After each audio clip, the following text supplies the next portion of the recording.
A local sheriff's race getting national attention. Sure has. The current Portage County sheriff was accused of voter intimidation following a social media post. Now, Kelly Kennedy joining us live now from Portage County with more on this particular race. Kelly.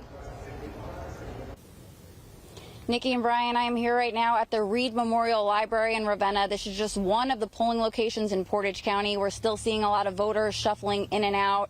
I have to tell you, this is definitely not your typical local sheriff's race. The current Portage County Sheriff, Bruce Zakowski, made national headlines after he posted on his personal Facebook page suggesting that people should write down the addresses of people who have Harris signs in their front yards. Now, after that, the Ohio Attorney General's office received more than 60 complaints of voter intimidation. In response to the backlash, the sheriff deleted that post. He also said he swore to protect everyone in his county, and he defended his First Amendment right to free speech. Now, 19 News has tried to interview the sheriff several times on several different issues, but he has not responded to any of our requests. And as a result of all of this controversy, the U.S. Department of Justice says it will be monitoring Portage County's election.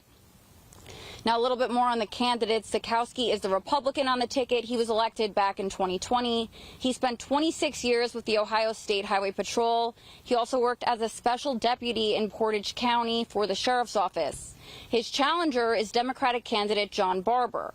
Barber has spent more than 40 years working in law enforcement. He's worked with both the Stark and Portage County Sheriff's Office.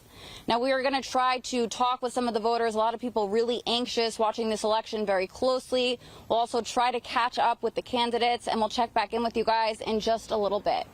For now, reporting live in Portage County, I'm Kelly Kennedy, 19 News.